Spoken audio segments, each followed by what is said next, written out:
Well, greetings, everybody, and welcome to Wednesday. Thank you for being on today.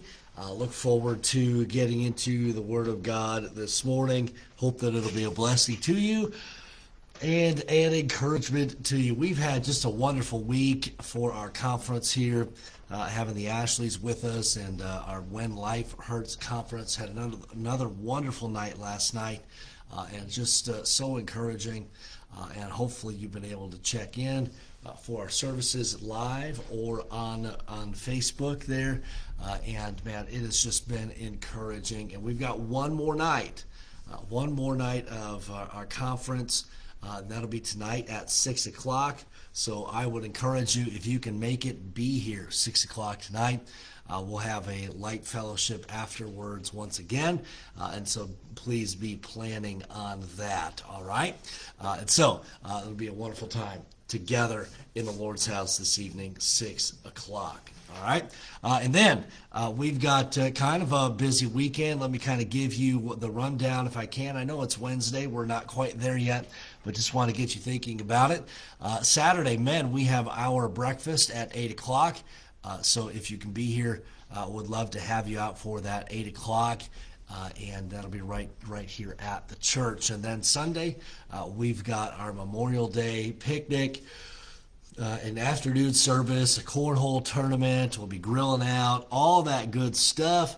So if you can, don't forget Sunday. That'll be Sunday school 9:45, morning service 10:30. Then we'll have our luncheon, our fellowship, and then we'll have an afternoon service at probably about 1:30 or so. And if you can be here, would love to have you here for that. And then it's Memorial Day on Monday, and man, just kind of a wonderful time to just get together, enjoy the freedoms that we have, enjoy the amazing responsibility we have as well. Those that have sacrificed so much so that we can have the freedoms that we have, and that's what makes Memorial Day special. That's really what makes every day special. The fact that so many have given so much so that we can have much freedom, and so we celebrate that and remember those that have sacrificed so much on this coming Monday, that being Memorial Day. Okay, now we're going to go ahead and look into the Word of God here. 1 Corinthians chapter number 7. Please join me there. 1 Corinthians 7. Hit that share button if you have not already done so.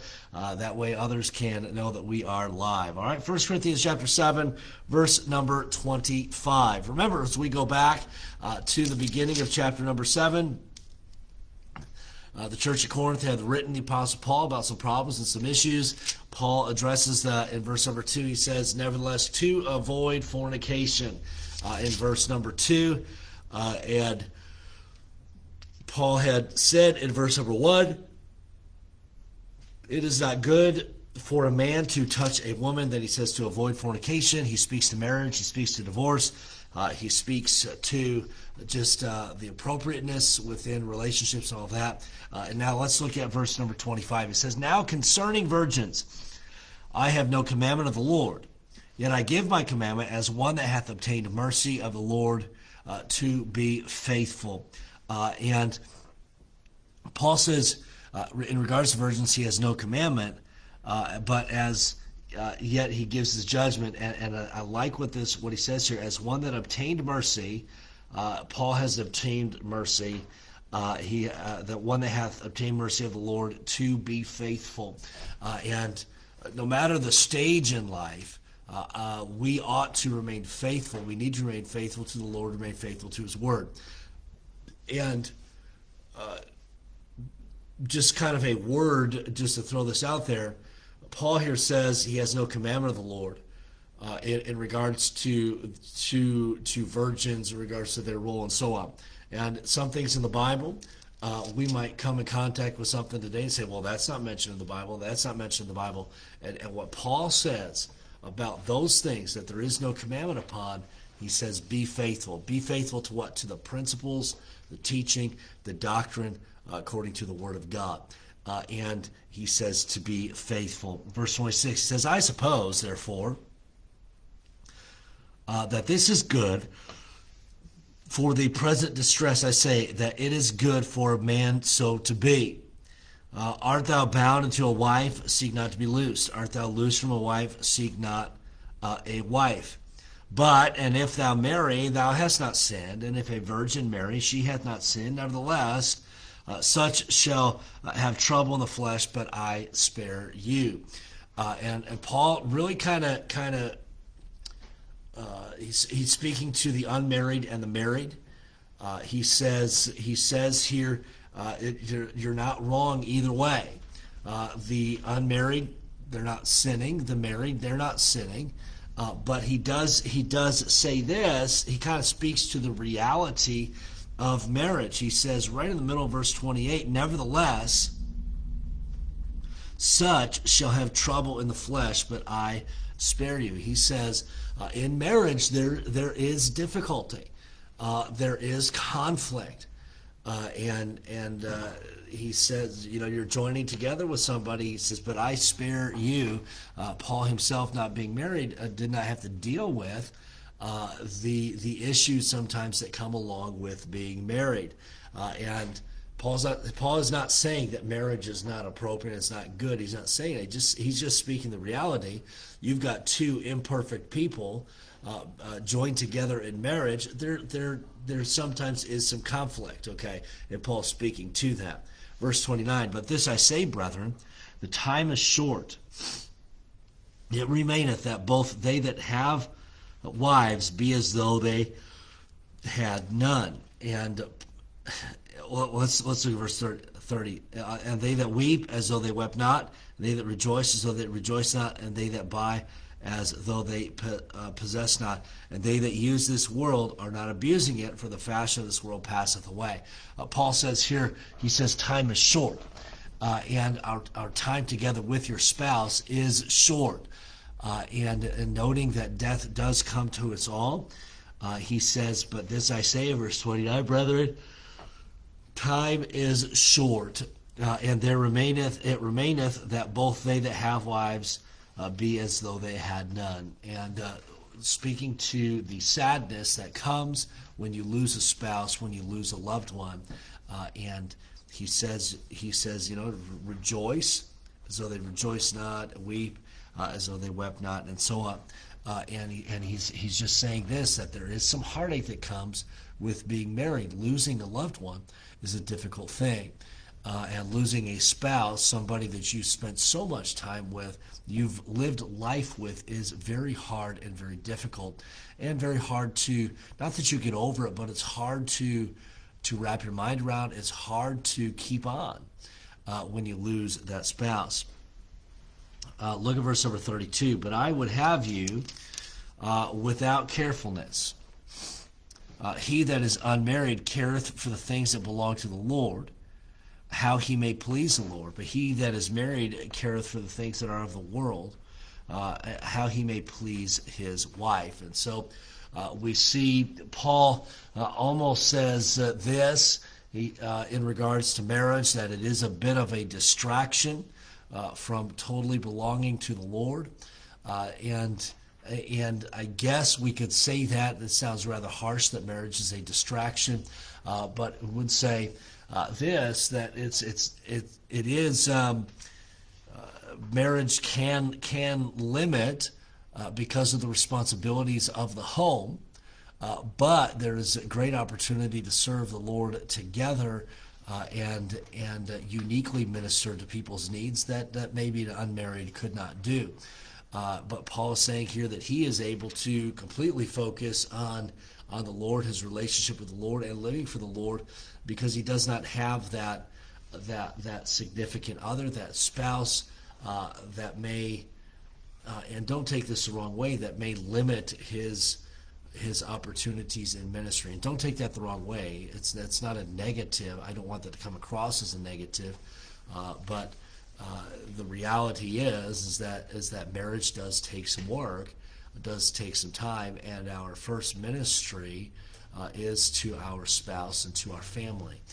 And Paul is just recognizing that, and he refers to it in verse 33, but he that is married careth for the things that are of the world, his family, how he may please his wife. And Paul is not saying that you should not please your wife or your spouse. That is much needed, but he is saying that there is a focus on having to do that, and that does take time, that does take energy. Okay, now verse number 34. There is a difference also between a wife and a virgin. The unmarried woman careth for the things of the Lord, that she may be holy both in body and in spirit. But she that is married careth for the things of the world, how she may please her husband. So we see the other side of that, and just the focus on pleasing and meeting the needs of the husband. Verse 35, and this I speak for your own profit, not that I may cast a snare upon you. Okay, so marriage is not a negative, he's saying here. It's not a snare, it's not a trick, it's not something that's going to trip you up. But for that which is comely, and that ye may attend upon the Lord without distraction. Here he describes it as being a distraction from serving the Lord and serving the Lord completely. Verse 36, but if any man think that he behaveth himself uncomely toward his virgin, if she pass the flower of her age, and need so require, let him do that he will. He saith not, let them marry. Okay, and here he speaks to marriage and being happily married. Okay, let's see if we can finish this thought out here. Finish out the chapter. I know we're 11 minutes. Can you hang on for a couple more? Let's keep going. Nevertheless, verse 37. He that standeth steadfast in his heart, having no necessity, but hath power over his own will, and hath so decreed in his heart that he will keep his virgin, doeth well. So then, he that giveth her in marriage doeth well, but he that giveth her not in marriage doeth better. The wife is bound by the law, as long as her husband liveth. But if her husband be dead, she is at liberty to be married to whom she will, only in the Lord. And once again, we see the significance of the Lord being at the forefront of marriage, and even remarriage here, as Paul speaks to the wife and her husband dying, and speaking to the liberty to be married to whom she will, only in the Lord. And we go back to that not being unequally yoked, and being married to individuals that know the Lord. Verse 40, but she is happier if she so abide after my judgment, and I think also that I have the Spirit of God. And Paul, once again, gives one last plug for being single, because he can focus completely on the Lord. But Paul also does recognize this, that singleness is not for everybody, just as marriage is not for everybody. And that's why we go back to the beginning of this chapter, okay, where Paul says, but it is not good for a man to touch a woman. Paul speaking this because he is single, he is unmarried, and to control those fleshly desires, he deems it appropriate to not even touch a woman. And we come down to the end here, Paul kind of giving his plug for being single, but let's be mindful of that thought of not touching a woman. And singleness is for some, marriage is for others. And so let's keep that in mind. And Paul addresses both of those here in chapter number 7, and he approaches the divorce topic as well, the marriage topic as well. Here's just one final thought. Maybe you failed in some of these. Okay, maybe you find yourself, you've experienced divorce. Okay, maybe you haven't been married, but you've been inappropriate with a member of the opposite gender, or maybe you've been inappropriate with a member of the opposite gender or the same gender, and maybe you've struggled with some of these things. Listen, the past is, you can't control that. Okay, it's done. But what you can control is today. And so if you've been divorced and you've remarried, you are to remain faithful to your current husband.